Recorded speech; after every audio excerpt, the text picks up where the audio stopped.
बाबा विश्वनाथ की नगरी बनारस से आप सभी का स्वागत है आपके अपने favourite channel study with team Banaras में।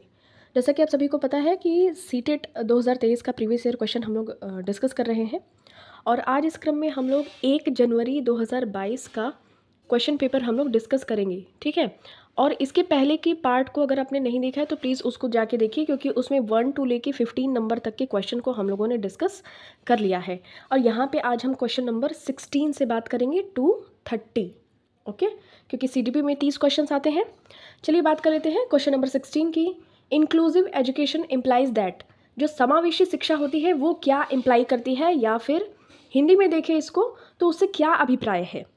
तो देखिए, जो ऑप्शन नंबर डी है ना आपका करेक्ट हो जाएगा कि योग्यताओं से परे होकर सभी बच्चों को गुणवत्तीय शिक्षा उपलब्ध करवाई जाए, ये समावेशी शिक्षा का अभिप्राय है, ठीक है। क्या केवल अंग्रेजी भाषा पढ़ाई जानी चाहिए? बिल्कुल गलत है।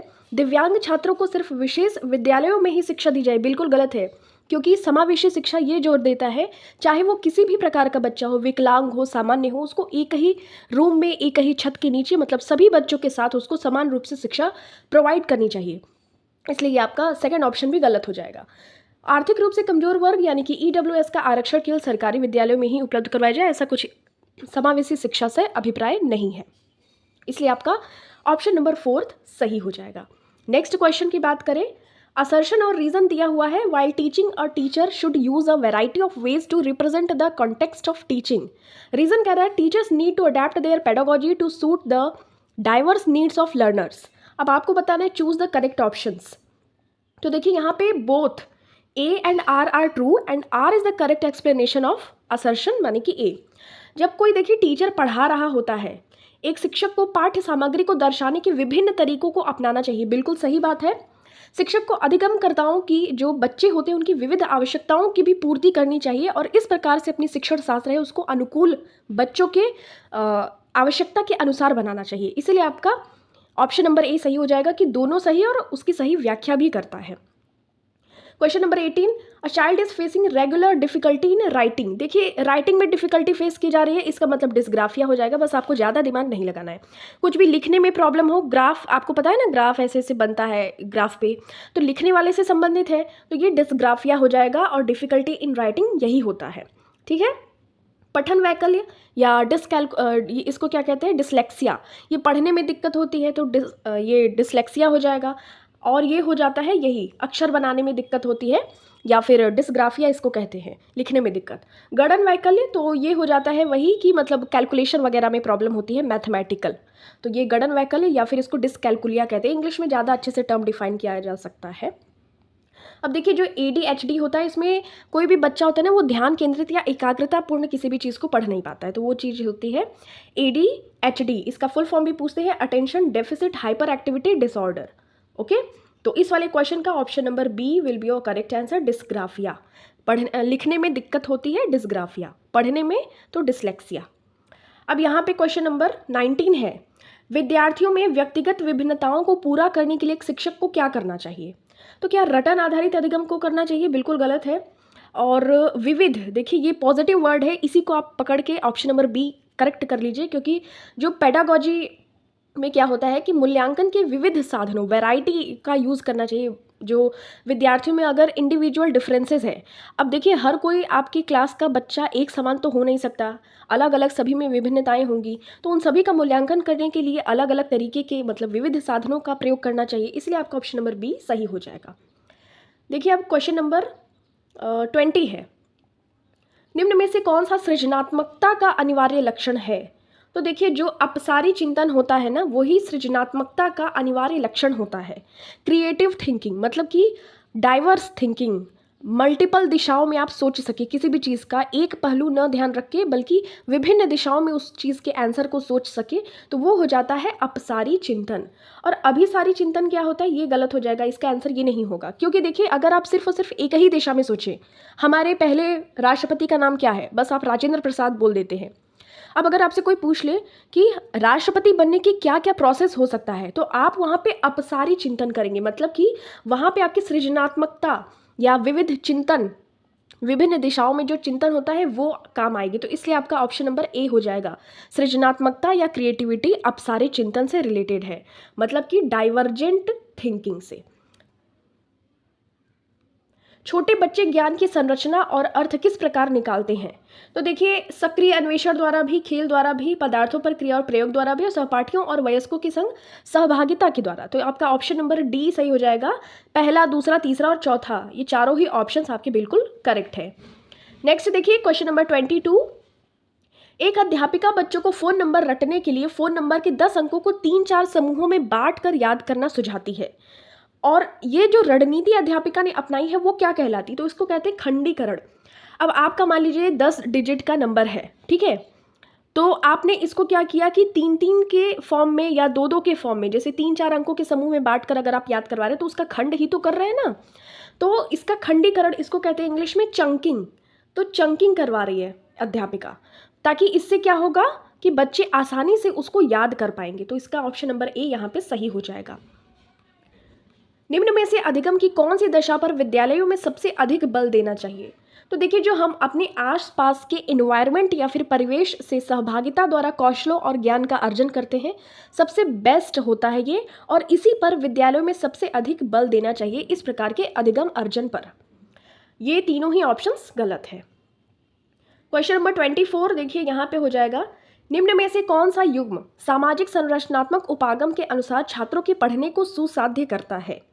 देखिए, पहला ऑप्शन कर रहा है सलमा विद्यार्थियों को नए शब्द सिखाने के लिए फ्लैश कार्ड का उपयोग करती है, उनके सही उत्तरों के लिए उन्हें टॉफ़ी देकर पुरस्कृत करती है। देखिए, ऐसा कुछ नहीं करना है कि टॉफ़ी देकर आप पुरस्कृत कर दें, तो ऐसा कुछ, ये पुरस्कार आपको नहीं देना है, आपको शाबाशी दीजिए।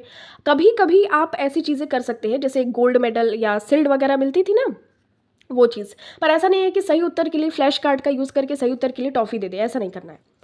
परमिति विविध प्रकार की पुस्तकें अपने विद्यार्थियों को पढ़ने के लिए देती है। जो विद्यार्थी एक विशिष्ट पुस्तक पढ़ते हैं उन्हें नियमित रूप से पुस्तक पर परिचर्चा करने के लिए कहती है। देखिए, ये डिस्कशन वाला जो परिमिति करवा रही है वो बिल्कुल सही है, और विविध प्रकार की पुस्तकें भी तो दे रही है कि बच्चे आप अपना जो ज्ञान है उसका और ज़्यादा अच्छे से विभिन्न दिशाओं में सोचकर विविध ज्ञान अर्जित कर सके। तो ये देखिए, सेकंड ऑप्शन आपका सही है। अरुंधति नए शब्दों का अर्थ समझने के लिए संदर्भ संबंधित संकेतों के इस्तेमाल पर बल देती है। ये भी आपका ऑप्शन नंबर सी सही हो जाएगा। रेखा अपने विद्यार्थियों को उन शब्दों को 5 बार लिखने के लिए कहते हैं जो वर्तनी परीक्षा में गलत करते हैं, तो ये उतना प्रभावी नहीं है। अब देखिए, जो आपको युग्म बताना था तो आपका हो जाएगा सेकंड और थर्ड नंबर का ऑप्शन आपका सही हो जाएगा। एक बार इसको इंग्लिश में देखते हैं। देखिए, जो सेकंड ऑप्शन कह रहा है कि Pramati has her students choose from a variety. देखिए, विविधता अगर कहीं पे भी आ जाए तो आपका ऑप्शन सही होता है, मोस्ट प्रोबेबली यही चांसेस होते हैं। और अरुंधति एम्फेसाइज करती है contextual material to help determine the meaning of new words. तो नए नए शब्दों को सीखने के लिए कंटेक्सचुअल मटेरियल यूज़ करवाती है, तो ये दोनों ही ऑप्शन आपका सही हो जाएगा। लेकिन देखिए, 5 टाइम से रटवा कर लिखने का कोई ऐसा ये पॉइंट नहीं बनता है, और न ही टॉफ़ी देने का ऑप्शन नंबर सेकंड और थर्ड सही हो जाएगा। अब देखिए, नेक्स्ट बात करते हैं। एक शिक्षक होने के नाते आप अपने छात्रों में समस्या समाधान क्षमताओं को किस प्रकार सुसाध्य कर सकते हैं? तो इसका हो जाएगा समरूपों के इस्तेमाल को बढ़ावा देकर। ओके, यहाँ पे देखिए, इसको इंग्लिश में देखते हैं। देखिए, इनकरेजिंग यूज़ ऑफ एनालिसिस। आप अगर किसी भी पेपर को देकर आते हैं, अगर आप उस चीज़ का एनालिसिस करते हैं, उसकी प्रॉब्लम सॉल्व करते हैं, तो वो बिल्कुल अच्छे से आपको लाभ पहुंचाता है, ना कि एक फिक्स्ड वे। कभी भी फिक्स्ड नहीं होना चाहिए या रिजिड नहीं होना चाहिए, ठीक है। तो किसी भी एक ही तरीके पर स्टिक करके किसी भी प्रॉब्लम को सॉल्व नहीं करना चाहिए, बल्कि विविध तरीक़ों से एनालिसिस करके उसका सोचना चाहिए। इसलिए आपका ऑप्शन नंबर सी सही हो जाएगा। ये है समरूपों के इस्तेमाल को बढ़ावा देके। आप एक बार इंग्लिश में पढ़ के देखा करिए तो आपको अच्छे से और समझ में आ जाएगा। 26 नंबर क्वेश्चन कर रहा है कि निम्नलिखित में से कौन सा सार्थक अधिगम को सुसाध्य करेगा? तो अब देखिए, यहाँ पे विविध तरीकों से विचार करने के लिए प्रोत्साहित करना, ये हो जाएगा आपका ऑप्शन नंबर बी, यहाँ पे सही हो जाएगा। सार्थक अधिगम को सुसाध्य, देखिए विविध तरीके कहीं पे भी आप अगर आप ऑप्शन में देखिए इसको टिक कर सकते हैं। 90% इसके चांसेस होते हैं सही होने के, 95% तक भी। अगर विद्यार्थी अपने कार्य की सफलता को आंतरिक कारणों पर आरोपित करते हैं तो उनमें गर्व की भावना उत्पन्न होती है, मतलब sense of pride. Students are likely to experience the emotion of pride when they attribute internal factors to explain their success at a task. अगर कोई काम करते हैं तो उसमें सक्सेस उनको मिलती है तो उनको गर्व की भावना होती है, ना कि शेम। क्यों, जब कोई काम हो जाएगा तो उसमें शेम क्यों होगी? मतलब कि उनको शर्म थोड़ी आएगी। एंगर या एनेक्साइटी, ये चिंता या फिर गुस्सा नहीं होगा, ठीक है। तो ये गर्व की भावना होती है कि हाँ मैंने ये काम कंप्लीट कर लिया, तो अंदर से उनकी प्राइड की भावना उत्पन्न होती है। शिक्षा के प्राथमिक स्तर पर बहुसंवेदनीय उपागम के इस्तेमाल को प्रोत्साहित करना चाहिए क्योंकि ये क्या हो जाएगा इसका आंसर, यह अधिगम को और अधिक प्रभावशाली बनाता है, यही आपका सही हो जाएगा। इसको एक बार इंग्लिश में भी देखते हैं। Eight primary level of education use of multi sensory approach. देखिए, अगर आप बहुत सारे अपने आँख, नाक, कान मतलब हाव भाव का प्रयोग करते हुए बच्चों को समझाते हैं या इनकरेज इसको करना चाहिए, तो ये लर्निंग यानी कि अधिगम को मोर इफेक्टिव बनाता है, बहुत अच्छा प्रभावशाली इम्पैक्ट डालता है ये। इसलिए आपका ऑप्शन नंबर 1 सही हो जाएगा। 29 नंबर क्वेश्चन कह रहा है कि बच्चे अक्सर विभिन्न संकल्पों के बारे में वैकल्पिक संकल्पनाएं और भ्रांतियां गठित कर लेते हैं। आपको बताना है कि इनमें से कौन सा कथन सही नहीं है। तो एक अध्यापिका को बच्चों द्वारा गठित वैकल्पिक संकल्पनाओं और भ्रांतियों को सख्त रूप से हतोत्साहित करना चाहिए। बिल्कुल, ये तो सही लग रहा है। नहीं, हतोत्साहित वाला वर्ड देखिए गलत हो जाता है ना। हतोत्साहित, प्रोत्साहित वर्ड पॉजिटिव है, लेकिन हतोत्साहित वर्ड गलत है। देखिए, जो बच्चे होते हैं, कम उम्र के बच्चे होते हैं, उनमें ये चीज़ स्वाभाविक होती है कि वो विभिन्न प्रकार के वैकल्पिक संकल्पनाओं और भ्रांतियों को अपने मन में लाते रहते हैं, क्योंकि उनके पास कोई वैज्ञानिक उसका आधार नहीं होता है। बच्चे उतना सोच ही नहीं पाते हैं। तो ऐसा नहीं करना चाहिए टीचर को कि उसको बच्चों को हतोत्साहित करे, ऐसा नहीं करना चाहिए। ये वर्ड एकदम नेगेटिव वर्ड है, इसीलिए आपका नहीं वाला पूछा है, तो आपका ऑप्शन नंबर ए सही हो जाएगा। बाकी देखिए, ये तीनों पॉजिटिव हैं। ये चीज़ देखिए स्वाभाविक होती है बच्चों में, और अगर कोई बच्चा ऐसी क्रियाओं को करता है तो शिक्षक या अध्यापिका को गौर करना चाहिए, क्योंकि ये सीखने सिखाने की प्रक्रिया में बहुत महत्वपूर्ण होते हैं।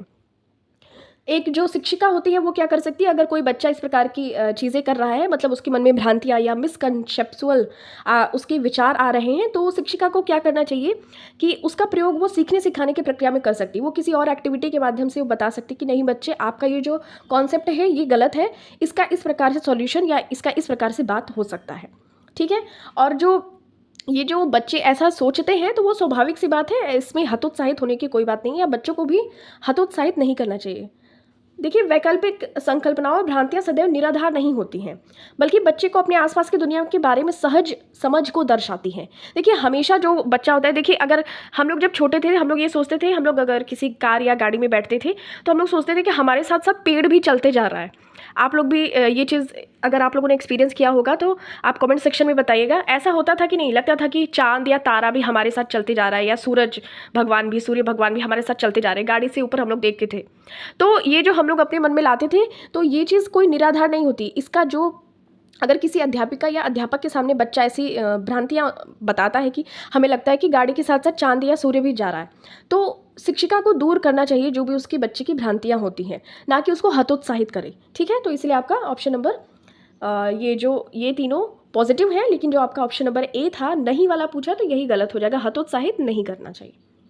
नेक्स्ट देखिए, बात करते हैं अगर क्वेश्चन नंबर 30, ये लास्ट क्वेश्चन है। निम्न में से अधिगम का कौन सा परिप्रेक्ष्य यह कहता है कि ठोस प्रलोभनों और पुरस्कारों द्वारा विद्यार्थियों को सीखने के लिए अभिप्रेरित किया जा सकता है। देखिए, अगर पुरस्कारों की बात की जाए ना, तो ये व्यवहारात्मक चिंतन जो व्यवहारात्मक सीखने की प्रक्रिया है या परिप्रेक्ष्य है, यही कहता है, जो बिहेवियरल वाला होता है।